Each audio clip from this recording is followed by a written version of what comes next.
Welcome back. Well, once again, it is close to midnight, and you know what that means. So let's dive right in. H.P. Lovecraft's The Lurking Fear, Part 2, A Passer in the Storm. For days after that hideous experience in the forest-swamped mansions, I lay nervously exhausted in my hotel room at Leverett's Corners. I do not remember exactly how I managed to reach the motor car, start it, and slip unobserved back to the village, for I retained no distinct impression save of a wild-armed titan trees, demonic mutterings of thunder, and Charonian shadows athwart the low mounds that dotted the region. As I shivered and brooded on the casting of that brain-blasting shadow, I knew I had at last pried out one of Earth's supreme horrors, one of those nameless blights of outer voids, whose faintly demon scratchings we sometimes hear on the furthest rim of space, yet from which our own finite vision has given us a merciful immunity. The shadow I had seen, I hardly dared to analyze or identify. Something had lain between me and the window that night, but I shuddered whenever I could not cast off the instinct to classify it. If it had only snarled or bayed or laughed titteringly, even that would have relieved the abysmal hideousness. But it was so silent. It had rested a heavy arm or foreleg on my chest. Obviously it was organic, or had once been organic. Jean Martin's, whose room I had invaded, was buried in the graveyard near the mansion. I must find Bennett and Toby, if they lived. Why had it picked them and left me for the last? Drowsiness is so stifling, the dreams are so horrible. In time, I realized that I must tell my story to someone or break down completely. I had already decided not to abandon the quest for the lurking fear, for in my rash ignorance it seemed to me that uncertainty was worse than enlightenment, however terrible the latter might prove to be. Accordingly, I resolved in my mind the best course to pursue, whom to select for my confidences, and how to track down the thing which had obliterated two men and cast a nightmare shadow.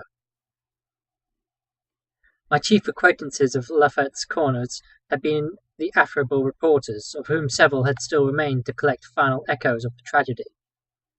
It was from these that I determined to choose a colleague, and the more I reflected, the more my preference inclined to one Arthur Munro, a dark, lean man of 35, whose education, taste, intelligence, and temperament all seemed to mark him as one not bound to conventional ideas and experiences. On an afternoon in early September, Arthur Munro listened to my story. I saw from the beginning that he was both interested and sympathetic, and when I had finished, he analyzed and discussed the thing with the greatest shrewdness and judgment. His advice, moreover, was eminently practical. He recommended postponement of operations at the Martins' mansion until we might become fortified with more detailed historical and geographical data. On his initiative, we combed the countryside for information regarding the terrible Martins family, and discovered a man who possessed a marvelously illuminating ancestral diary. We also talked at length with such of the mountain mongrels as had not fled from the terror and confusion to remoter slopes, and arranged to proceed our accumulating tasks with the exhaustive and definitive examination of spots associated with the various tragedies of squatter legend. The results of this examination were not at first very enlightening, though our tabulation of them seemed to reveal a fairly significant trend, namely that the number of reported horrors was by far the greatest in areas either comparatively near the avoided house or connected to it by stretches of the morbidly overnourished forest. There were, it is true, exceptions. Indeed, the horror which had caught the world's ear had happened in a treeless space, remote alike from the mansion and from any connecting woods. As to the nature and appearance of the lurking fear, nothing could be gained, from the scared and witless shanty dwellers. In the same breath they called it a snake, a giant, a thunder devil, and a bat, a vulture, and a walking tree. We did, however, deem ourselves justified in assuming that it was a living organism, highly susceptible to electrical storms. And although certain of the stories suggested wings, we have believed that its aversion for open spaces made it land locomotion a more probable theory.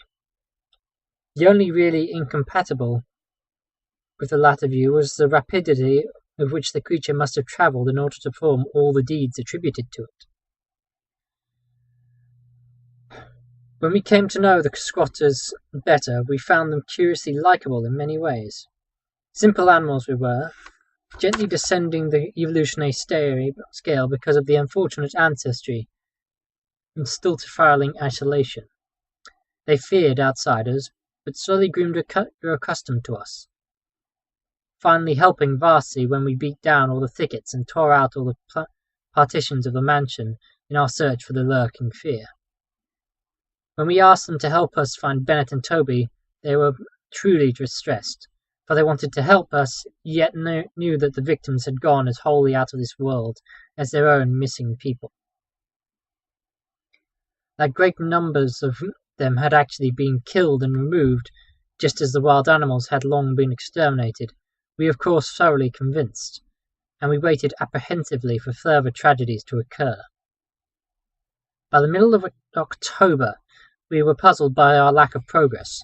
Owing to the clear nights, no demonic aggressions were taking place, and the completeness of our vain searches of the house and country almost drove us to regard the lurking fear as a non-material entity.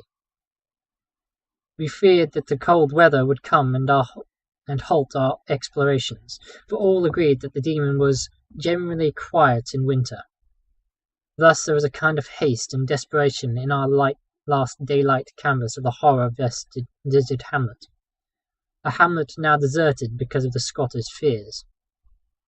The ill-fated squatter hamlet had borne no name, and had long stood in the sheltered through treeless clefts between two elevations, called respectively Cone Mountain and Maple Hill. It was closer to Maple Hill than to Cone Mountain, some of the crude abodes indeed being dugouts on the side of the former eminence. Geographically, it lay about 2 miles northwest of the base of Tempest Mountain, and 3 miles from the oak-girt mansion.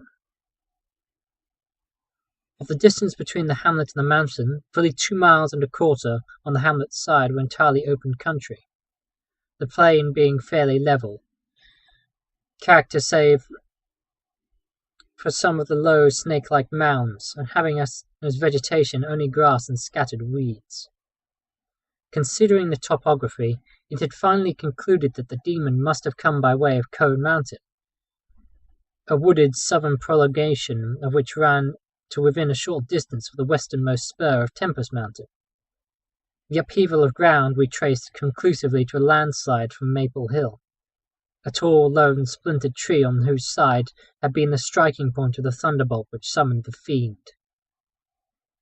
As for the 20th time or more, Arthur Monroe and I went minutely over every inch of the violated village. We were filled with a certain discouragement, coupled with a vague and novel fears. It was acutely uncanny, even when frightful and uncanny things were common, to encounter so blankly clueless a scene after such an overwhelming occurrences. We moved about beneath the leaden, darkened sky with that tragic directionless zeal which results from a combined sense of futility and necessity of action. Our care was gravely minute. Every cottage was again entered, every hillside dug out again searched for bodies. Every thorny foot of adjacent slope again scanned for dens and caves, but all without result. And yet, as I said, vague new fears hovered menacingly over us, as if giant bat-winged griffins looked on trans-cosmic gulfs. As the afternoon advanced, it became increasingly difficult to see, and we heard the rumble of a thunderstorm gathering over Tempest Mountain. This sound in such a locality naturally stirred us, though less than it would have done at night. As it was, we hoped desperately that the storm would last until well after dark, and with that hope turned upon our aimless hillside, searching toward the nearest uninhabited hamlet to gather a body of squatters as helpers in the investigation. Timid as they were, a few of the younger men were sufficiently inspired by our protective leadership to promise such help. We had hardly more than turned, however, when there descended such a blinding sheet of torrential rain that shelter became imperative. The extreme, almost nocturnal darkness of the sky caused us to stumble badly, but guided by frequent flashes of lightning and by the minute knowledge of the hamlet, we soon reached the least porous cavern of the lot. An heterogeneous combination of logs and boards, whose still existing door and single tiny window both faced Maple Hill.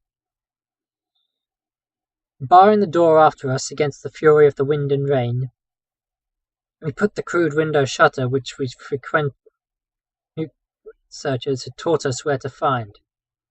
It was dismal sitting there on rickety boxes in the pitchy darkness, but we smoked pipes and occasionally flashed our pocket lamps about.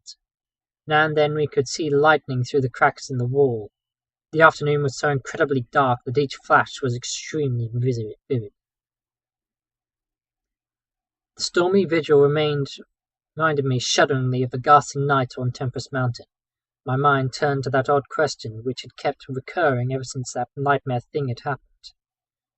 And I again wondered why the demon, approaching the three watchers, either from the window or the interior, had begun with the men on each side and left the middle man till the last.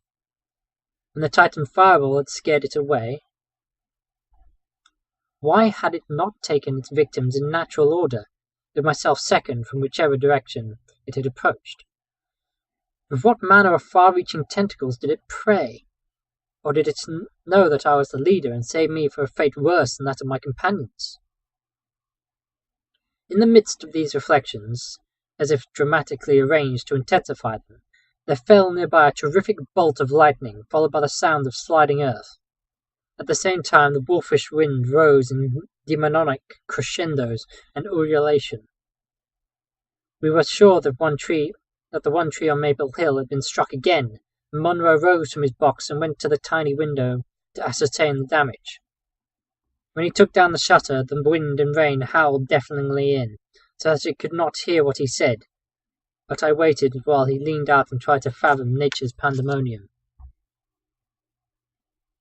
Gradually, a calming of the wind and dispersal of the usual darkness told of the storm's passing. I had hoped it would last into the night and help our guests rest, but a furtive sunbeam from a knothole behind me removed the likelihood of such a thing. Suggesting to the Monroe that we had better get some light even if more showers came, I unbarred and opened the crude door. The ground outside was a singular mass of mud and pools, with fresh heaps of earth from the slight landslide, but I saw nothing to justify the interest which kept my companion silently leaning out the window. Crossing to where he leaned, I touched his shoulders, but he did not move. Then, as I playfully shook him and turned him around, I felt the strangling tendrils of cancerous horror whose roots reached into the illimitable past and fathomless abysses of the nights that brood beyond time. For Arthur Monroe was dead, and on what remained of his chewed and gouged head there was no longer a face. Thank you for watching. See you next time.